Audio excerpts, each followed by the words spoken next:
Steve Jobs was born in San Francisco in 1955. He was given up for adoption shortly after birth. A young couple, Paul and Clara Jobs, adopted him and gave him a loving home. They raised him in Mountain View, California. This area would later become known as the heart of Silicon Valley. Paul Jobs was a machinist. He shared his love of working with his hands with Steve.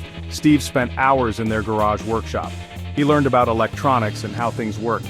This early exposure sparked a lifelong passion in him. Growing up, Steve showed a curious and independent spirit. He was fascinated by technology. He was also drawn to art and design. These interests would later converge in his work at Apple. Even as a young boy, Steve had a mind of his own. He sometimes clashed with authority. This rebellious streak would become a defining trait. It would both help and hinder him throughout his life.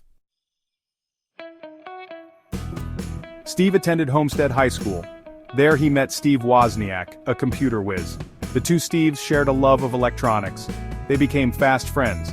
They worked on projects together, including building a blue box that allowed them to make free phone calls.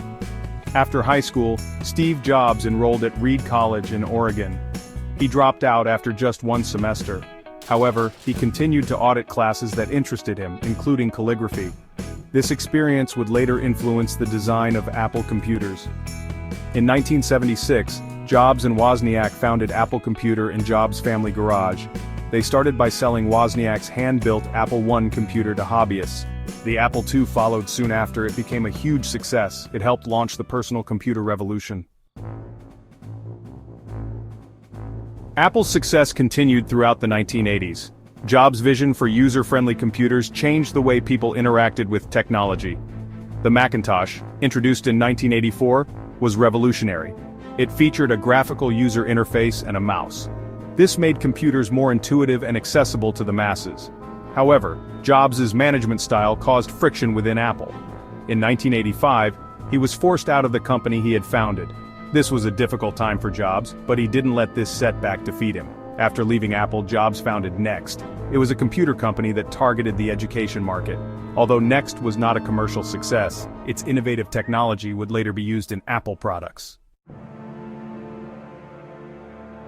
In 1997, Apple, struggling to compete in the market, brought Jobs back as CEO. His return marked a turning point for the company. Jobs led Apple through one of the most remarkable corporate turnarounds in history. He introduced iconic products like the iMac, iPod, iPhone, and iPad.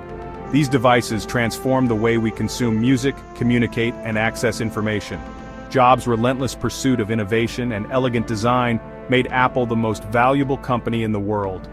Beyond Apple, Jobs played a crucial role in the animation studio Pixar. He had acquired the company from George Lucas in 1986. Under Jobs' leadership, Pixar produced groundbreaking films like Toy Story, Finding Nemo, and The Incredibles. These movies captivated audiences worldwide. Steve Jobs died in 2011 at the age of 56 after a long battle with pancreatic cancer. His death was a profound loss for the tech industry and the world. Jobs left behind a legacy of innovation, creativity, and a relentless pursuit of excellence. His impact continues to inspire entrepreneurs, designers, and dreamers around the globe.